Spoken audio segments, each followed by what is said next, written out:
Hello.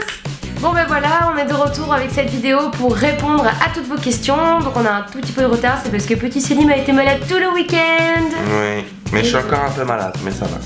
Toujours à plein de celui-là. Donc on va attaquer tout de suite avec les premières questions. Quand vous êtes partis, vous parlez tous anglais nickel ou pas vraiment?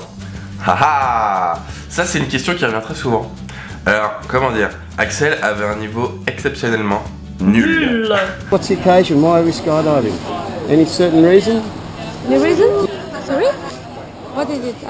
Ah, very speed. Sorry? Very speed? How fast? Yeah. How fast? Tell Oh, me. but okay. Okay, let's go and have some fun. Axel, elle comprenait rien. C'était une catastrophe. Et honnêtement, sur les 4, j'étais le seul à me débrouiller. Ça va, je me démerdais pas mal. Donc dès qu'il fallait demander quelque chose, etc., au début, il m'envoyait moi. Et puis au bout d'un moment, j'en ai eu marre et je les ai envoyés. Et puis au final... Je me suis bien débrouillée hein. Comment est-on accueilli à l'aéroport? Alors tu sais, c'est une question un peu chelou. Quand tu arrives à l'aéroport, tu es accueilli avec 2 bouteilles d'alcool et plein de paquets de cigarettes. Quelle ville d'arrivée nous préconisons? Pour moi j'ai 2 villes d'arrivée comme conseil à donner. Ouais. La première c'est Sydney.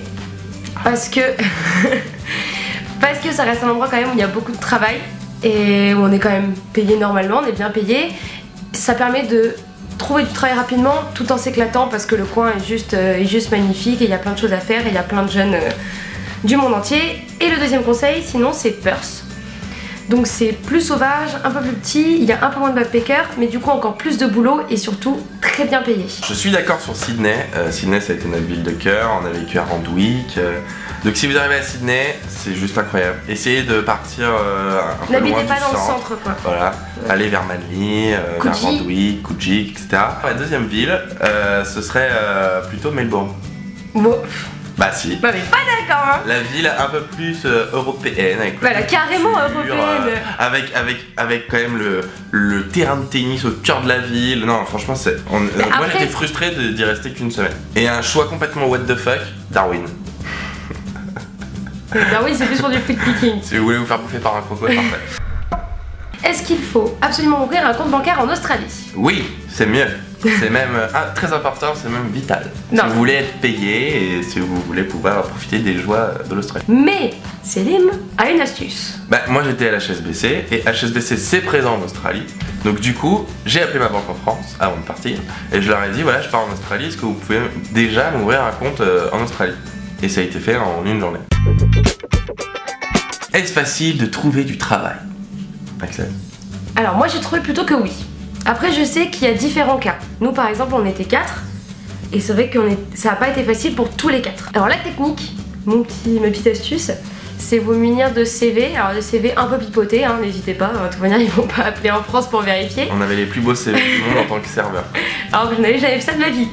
Et c'est partir dans les rues avec les CV et aller de boutique en boutique, de bar en bar, parler, demander le manager. Filer son CV, il y a rien, c'est ce qui marche le mieux en Australie. Il y a quand même d'autres techniques, hein. Il y a les techniques classiques Gumtree. Moi vraiment ce que je vous conseille c'est de vous mettre sur tous les groupes Australie de Facebook.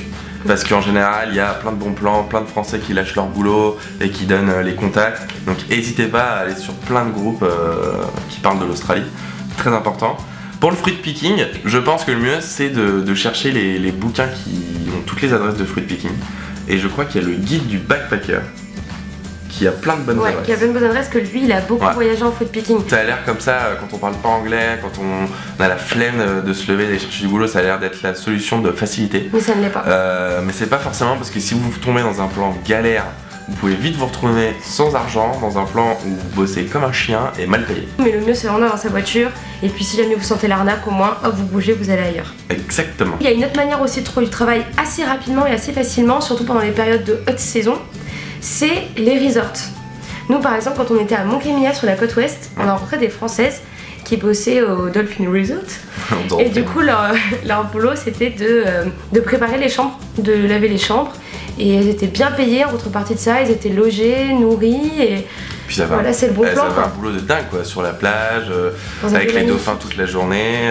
Et il y a même une Française qu'on a croisée qui nous a dit qu'elle avait bossé dans un hôpital pour koala. Ouais, sur stylé. Ça c'est quand même la classe. Donc comme quoi c'est facile de trouver du travail, il faut juste être motivé et bien chercher. Quel genre de boulot on peut trouver en Australie? Bon, déjà les boulots traditionnels de la restauration, voilà. Donc tout ce qui est serveur, plongeur, runner, ça c'est un boulot qu'il n'y a que là-bas. C'est ce que je faisais, ouais. Qui est en fait aller chercher les plats ou aller chercher les verres ou débarrasser les tables. Facile. Juste ça. Après dans les bars, pareil, en plus il y a barman, barmaid. Ouais. Moi j'étais vendeuse de glace sur la plage. Donc voilà, après on avait une pote aussi qui était vendeuse chez Le Boutin. Ouais. Donc, voilà, donc vendeuse même en magasin. Et puis après, si vous avez des métiers qui en France sont pas vraiment reconnus, je pense à des métiers comme coiffeur. Ouais. Sachez qu'en Australie, vous allez faire son roi. être accueilli à bras ouverts. Et c'est des bons métiers, en plus là-bas il y a moyen de facilement avoir un sponsor, un sponsoring pour avoir un visa permanent, donc c'est bon métier. Il y a aussi tous les métiers manuels, tout ce qui est électricien, plombier, ouvrier, tous les boulots dans la maçonnerie aussi où il y a beaucoup d'argent à se faire. Ouais, sur les chantiers, sachez qu'il y a beaucoup de jobs. Pareil, le boulot, tout ce qui est pâtissier, chef cuistot. Ça paye super bien aussi là-bas, ils adorent les Français. Et on peut commencer de zéro. On a un pote qui a commencé, il ne connaissait rien à la cuisine. Ah oui. Il a été embauché dans une cuisine pour aider le chef au début, et puis maintenant je crois... il a été sponsorisé et maintenant il vit là-bas. Il s'est même marié avec sa chérie. Des bisous à tous les deux. Donc ensuite, une autre question, c'est sur les salaires, sur à peu près combien on pouvait se faire en Australie. Est-ce que je gagne de la money? Bah, déjà on peut parler de nos expériences, parce que nous dans le groupe de ma première fois en Australie, on a un peu connu tous les boulots de la restauration. Tous les boulots de la restauration et surtout un peu tous les types de salaires. Ouais, c'est vrai. Moi je pense que j'étais assez bas, mais je pense que c'était Jérém et Marine les plus bas à Sydney. Je crois qu'ils étaient à 12 ou 13 dollars de l'heure. Ouais, ils étaient bas. Moi j'étais à 18 dollars de l'heure. Moi j'étais un bon salaire à Sydney. Moi à Sydney j'étais à 16 dollars de l'heure. Ouais, donc c'est toi qui gagnais le mieux. C'est moi qui gagnais le mieux, ouais. Et après à Perth, alors là on a connu un peu plus de joie et d'argent. Donc toi tu gagnais combien? Moi c'était 24 ou 25. Ok. Et moi je crois que j'étais à 23 ou 24. Quelque chose comme ça, c'était vraiment un boulot. On était préparés tous les deux. Non, mais il y a moyen de bien économiser de l'argent pour vos road trips, pour des vacances, etc. Mettre de l'argent de côté. Il y a largement il y a largement de quoi faire. Bon, on va vous laisser sur ces derniers mots. Ouais. On fait plein de bisous. Des gros bisous. N'oubliez pas de nous suivre sur YouTube, sur Instagram, parce que les States, ça va être la folie. Et surtout, la vie, c'est avant tout du kiff. Ciao.